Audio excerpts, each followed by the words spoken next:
Gargoyles, Millennium Sorrow, performed by Marina Sirtis, written by Whitney Young. Prologue. Perhaps this story begins when a gargoyle is resurrected in a castle among the clouds. With only a few surviving members of his family, he awakens to a strange new world where sorcery is called science and the lights of the Forbidden City shine brighter than the day. The creature only brings with him his grief, his rage, and his sense of order to the chaotic city where crime and avarice are rampant.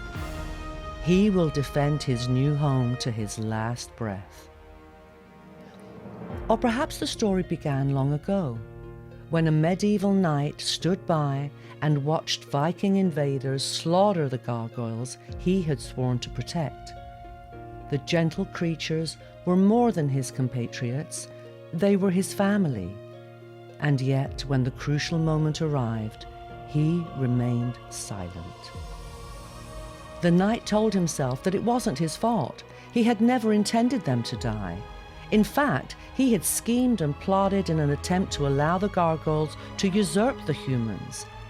But events can lay waste to the most intricate of plans. As their stone bodies were reduced to rubble, all that remained was the knight's enduring cowardice, for he had traded dozens of lives for a few more hours of fleeting life. But perhaps long before the rage and betrayal, the story began earlier still, with a boy and a girl and the deceptively placid waves of the North Sea. Perhaps it began with an act of determination, or was it an act of friendship, or maybe something more tender? In any event, no good deed ever goes unpunished.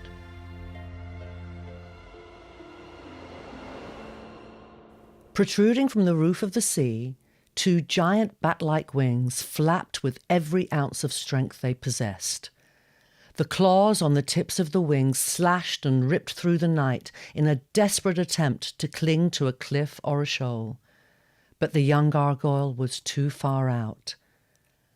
Under the surface, the boy was panicking. He opened his mouth to call for help, but salt water flooded his mouth and nostrils. He kicked and scratched for freedom, but the tides of the North Sea had no intention of letting him escape. As the tip of his wings faded from view, a dark blue streak dived into the undulating darkness. Salt water burned the girl's eyes, but she forced herself to keep them open. She saw her purpose friend. He grabbed her shoulders. His talon-like feet kicked her in the shin, and his claws pierced her skin as he held her shoulders in a death grip. She tried to pull away, but the boy was too strong. She cried out, trying to tell the boy to let go, but only a garbled wail shivered through the current. The boy pulled her towards him. He wrapped his arms around her neck in a fatal embrace. She could barely make out his undulating black hair, for the darkness of the sea was becoming more profound. A jagged rock pressed into her foot, and she realized she was at the ocean's floor. Her head felt like someone had put it in a vice. Fearing it might explode like a bug beneath a boot, she looked at the boy, but his eyes were shut. His grip had relented. His body was limp, only undulating slightly with the currents. It was only then that she considered that her act of determination might have put her in danger. I'd never said the sea was this dangerous, she thought to herself. Her father was the bravest, most powerful gargoyle in the world. He had numerous adventures with sailors, brigands, and marauders. He wasn't afraid of the ocean, but she had never seen her father swim. Could he have perished in waters such as these? No, not her Dadaid. And yet why couldn't she defeat the ocean's waves? As she sank deeper, The impossibility of her demise suddenly became increasingly inevitable. As the pressure was too much for her body to handle, and with the little oxygen left burning in her chest, she knew she and the boy would both drown. She prayed to the human god and wished Gargoyles had an all-powerful spirit who could rescue them. A faint green light glimmered before her. At first, the girl thought it might be her mind playing tricks on her rather than the divine intervening. But the light grew brighter and expanded into a glowing orb. An image came to her mind. She saw the most beautiful gargoyle in the world. Her face was fair like a human princess. Her peppermint skin was smooth, warm, and dry, and her luscious wings, which were comprised of real feathers, reached up towards the heavens. "Mother?" the girl queried the ocean. The light faded, and the girl was alone, and still unable to breathe. She concluded that the moonlight was only reflecting off some seaweed. Nevertheless, adrenaline had kicked in. She no longer noticed the stinging in her eyes or the invisible anvil pressing into her skull. If she wanted to lead the Gargoyles one day, she knew she had to be fearless, just like her parents. The sea may have pulled her into its bosom, but she wasn't going to stay there. She tucked her wings close to her body. She pulled the boy close to her and folded his wings around his body. She wrapped her arms around the boy's scrawny torso. She exhaled the last bit of oxygen from her lungs, sank a bit further, and pressed both feet against the rocky ocean floor. She squatted and felt the jagged rocks drill into her foot, but ignored the pain and lunged upward with all her might. With all the strength she mustered, using the adrenaline to her advantage, she kicked fast strides towards the surface.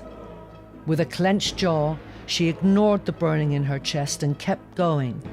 She couldn't give up now. She and the boy were moving upward, but the moon was still invisible. A sharp cramp stabbed her right leg, and the sensation of her burning lungs and the pressure in her head rushed back in. The pain seemingly grabbed her leg and dragged her down a little. She remembered the paddles humans used in ships. Rather than claw at the waves, she would use her free hand like a paddle. She kicked with her feet and scooped the water down with her hand. She realized that she could use her wings as paddles too, like the great oars on boats. She cautiously extended her wings only halfway and flapped them under the water. The currents resisted her beating wings, but it gave her a bit more momentum. The light from the moon emerged, but it was too far for her to feel any sense of optimism. Her entire body pulsed to her overworked heartbeat, and her lungs gave out. The urge to breathe was unbearable. The moonlight, once a welcoming guide to freedom, now made her dizzy. The pain was everywhere, as if she was being turned inside out. "Mother, please help me." But no green light appeared. She realized if she let the boy go, she might just survive. No one would blame her for his death.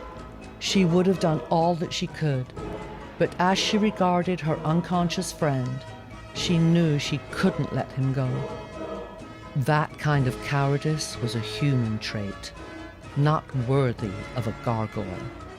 She pressed through the pain, the cramps, the gash in her foot, and the pressure in her head. Her steadily darkening vision narrowed on the blurry light of the moon. She struggled to remain conscious, forcing all of her focus on being able to reach that light.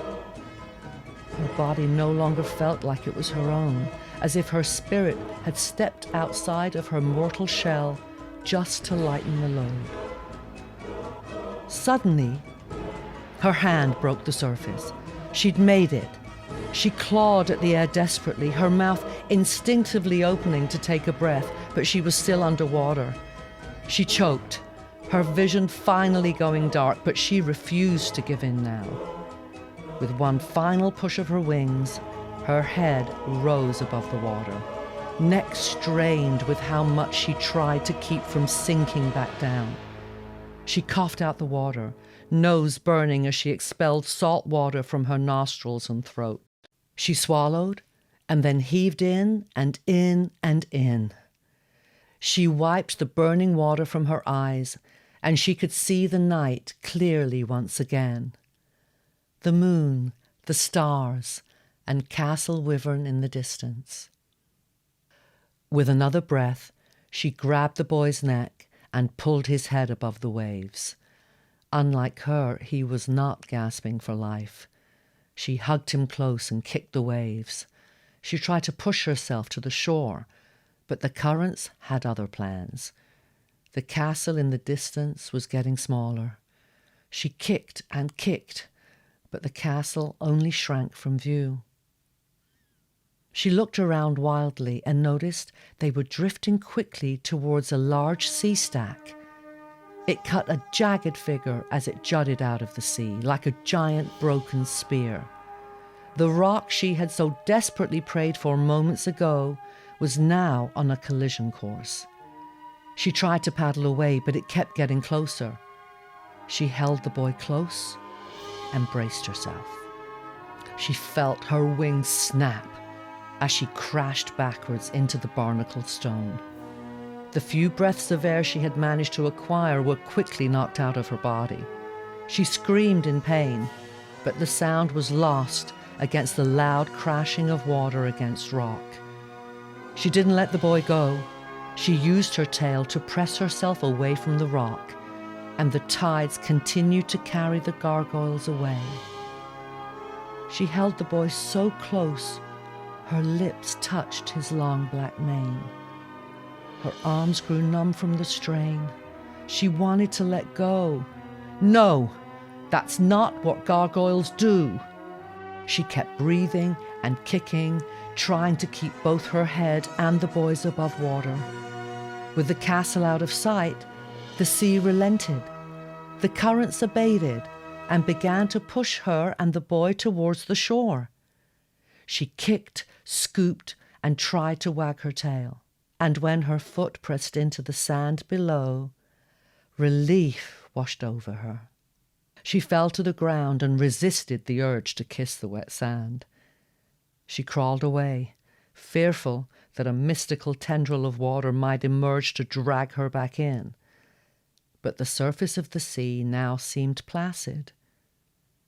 Perhaps it decided that the lesson it taught them was sufficient, for it then began pushing the lifeless boy onto the shore. She grabbed his arms and dragged him away from the serene waves, which left a trail of foam over their bodies. She grunted as she pulled.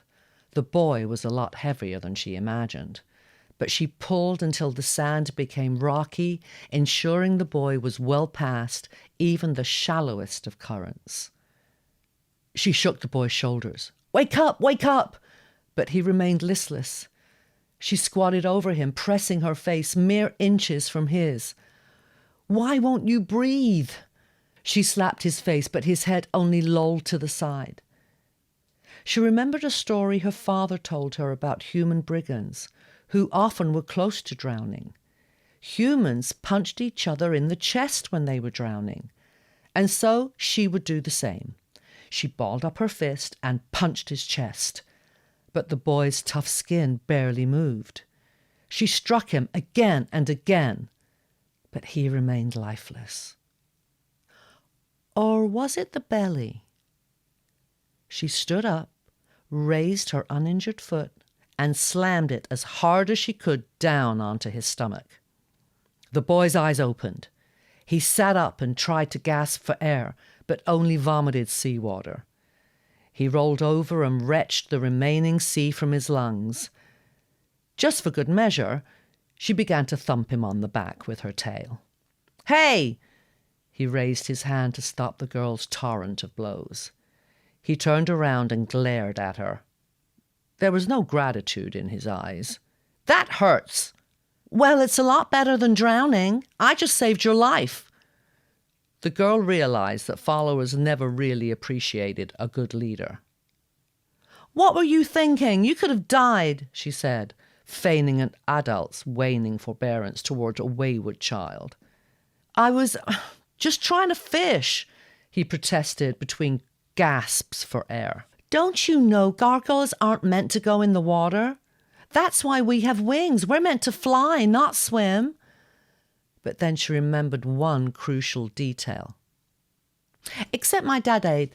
He swam with sailors, I think." The boy gave the girl a suspicious look. "Gargoyles don't have fathers. All the grown-ups are our parents." It would take too long to explain her situation to the boy, who was obviously not very bright. The girl folded her arms in exasperation. "You're such an idiot." "What's an idiot?" the boy asked before coughing again. "It's a human word. It means slow, stupid, and not very smart. Like gargoyles who try to swim in the sea." "I've done it before," the boy groused. He tried to stand, but his legs seemed wobbly. The girl went to help him, but he pushed her away, determined to refuse any further assistance she might offer. "I've always caught plenty of fish before." His eyes narrowed and he pointed at the girls accusatorily. "Maybe it's you. You're new here, and you're just bad luck. The sea was perfectly calm tonight. I went to find fish to eat like always." "Don't you know anything? My father says the waves are most dangerous the night after a storm. When the storm rages above the ocean, it rages below the next day." She scoffed with a high and imperious tone. She turned away from the boy and marched toward the castle. But the cramp in her right leg and the gash in her right foot meant that she could only limp. "Oh," she heard the boy say from behind. He easily caught up with her. "Your wing. It looks broken."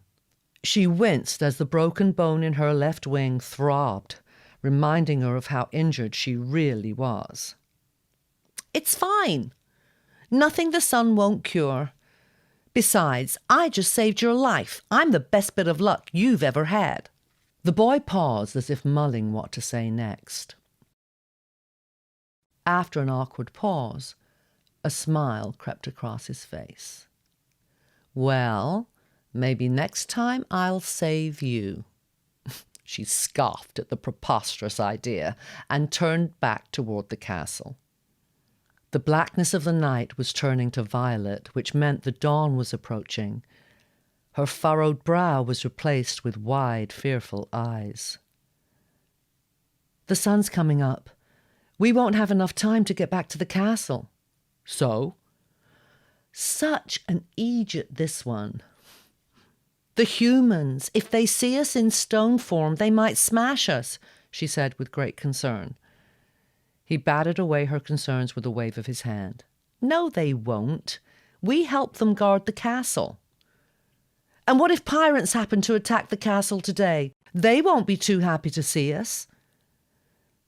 The boy cogitated on that for a moment, and his face lit up. "Follow me, I know a place." And as if he hadn't just had a brush with death, the boy took off running.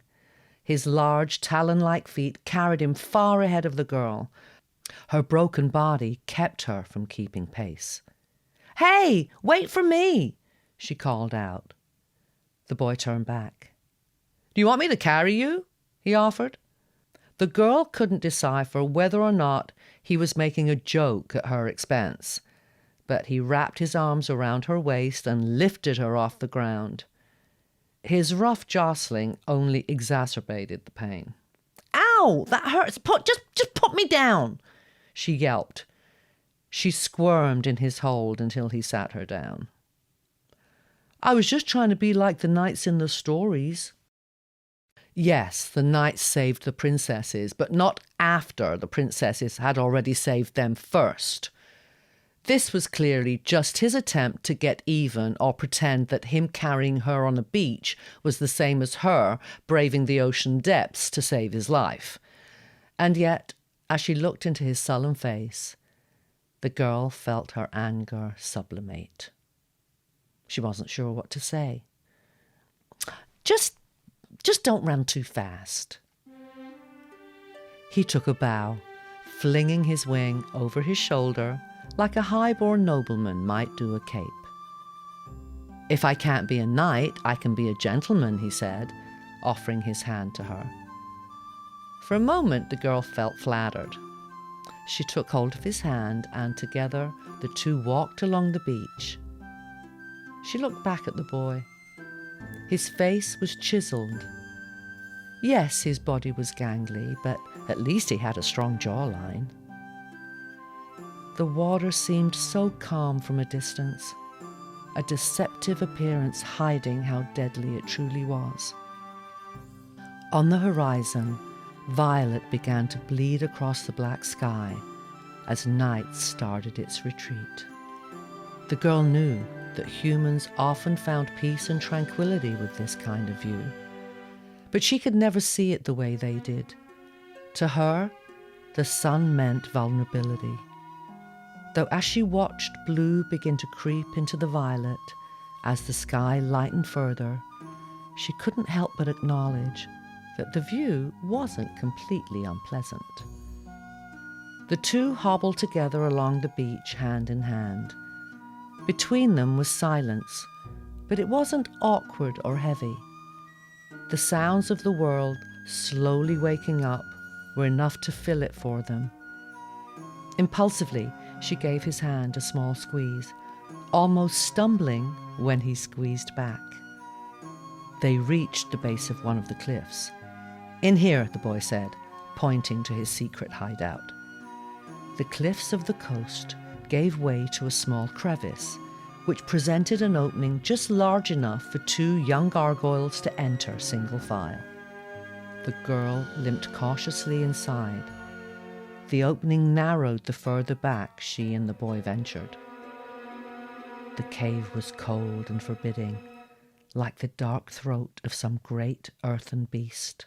Bumpy bits of mica glistened in the darkness like studded teeth, and the craggy walls and low ceiling seemed to the girl to be waiting to swallow her whole.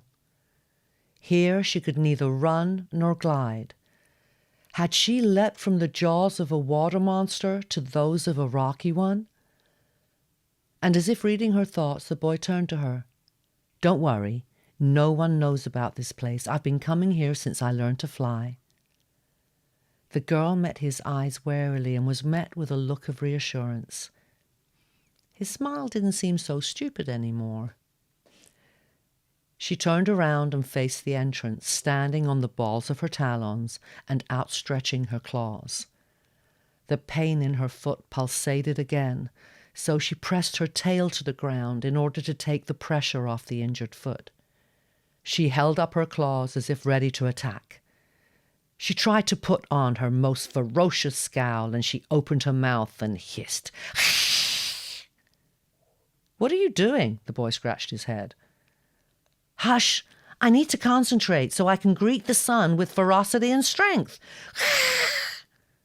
The boy scratched his head in confusion. "Why?" "In case the pirates show up. If I'm scary enough, they'll run away, and that will give us enough time." She took another deep breath and hissed, giving any human ne'er-do-wells a clear warning that she was dangerous. "Oh," the boy said sheepishly. He stood next to her and then held up his hands like she did, letting out a drawn-out hiss sail past his fangs. Then she hissed again, then him, then her. "This is stupid. We obviously have a few more minutes before the dawn. The sky isn't even orange yet," he said, pointing to the sky. He added, "Wouldn't it be wonderful to see the sun, just one time? I'd love to see it in all its glory." "Well, we can see the beginning and the end. That's something," she offered. She momentarily confused herself as to why she felt like changing her opinion just to try and soothe his worries about never being able to see the sun. "I guess so," the boy said, turning his gaze back towards the girl. His longing for the sun was now beaming towards her. She didn't understand his face. The girl thought he was up to something mischievous, and she instinctively stepped back. He took 2 steps towards her. Her tail pressed the side of the cave. She could go no further. The boy closed his eyes, leaned in, and pressed his lips to hers. The girl stood there in shock, eyes wide open, unsure of what was happening. At first she thought maybe he was checking to see if she was breathing. But once the boy's tongue pressed into her mouth, she wanted to retch. She shoved him away as hard as she could. "Ooh! What was that?" He stumbled back at her shove, tripping over a rock and almost falling. He caught himself just in time. His expression turned mullish, mouth turned down sullenly. His disappointment was palpable. It was supposed to be a kiss. "That's not a kiss," she said, her tone coloured with genuine sincerity. "Yes, it is," he shot back defensively. "I saw the humans doing it last night." "Oh, a human kiss," the girl said, now comprehending the odd choice of behaviour. Not only was the boy too stupid to go fishing when the tides were raging, but he also knew nothing of gargoyle romance. This boy needed help, a lot of it. "That's not how gargoyles kiss," she explained. "What if I had a long beak?" "But you don't." "But I could. Lots of our kind do, so it's not fair to them," she lectured. "Here, this is how my father said that gargoyles are meant to kiss." The girl held up 2 of her fingers. She pressed the 2 fingers to her own lips and then pressed her fingers to his lips. "And then they hug," she added for good measure. She stepped towards the boy and leaned her head on his scrawny chest. The boy was a few inches taller than she was, but she wasn't about to tell him that. The boy put his arm around her, and his wings enveloped them both. "I still like the human way better," he added. He looked up at the approaching dawn and realized time was almost out. He leaned in and pecked her on the lips. The girl opened her mouth to dissent while beams of light crept into the cavern.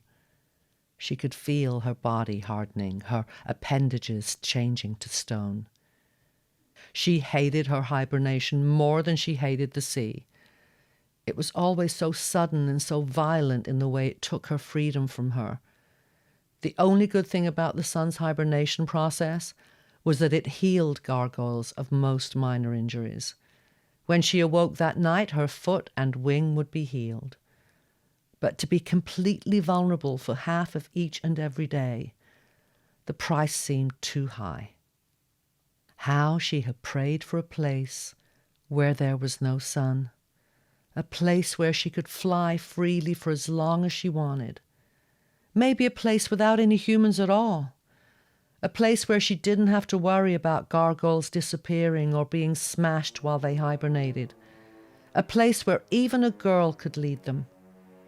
But her hopes and dreams were only ever answered with morning rays of imprisonment. She may have escaped the clutches of the raging ocean, but she would never escape the terrible dawn. She looked back to the boy, whose smarmy grin had been replaced with a thoughtful resoluteness. He didn't seem at all afraid of either the sun or the pirates. But was it bravery or stupidity? Despite his irritating shortcomings, she found herself strangely drawn to his confidence. He took one last look at the girl and smiled, offering her silent comfort in that final moment. She looked down, and the dawn had already turned her feet, tail, and legs to stone. The wave of ossification crept upward, congealing everything the light touched. And with her last bit of strength, she swung her arms around his torso and squeezed as hard as she could. She tucked her head into his chest and closed her eyes, praying that the pirates wouldn't find them that day.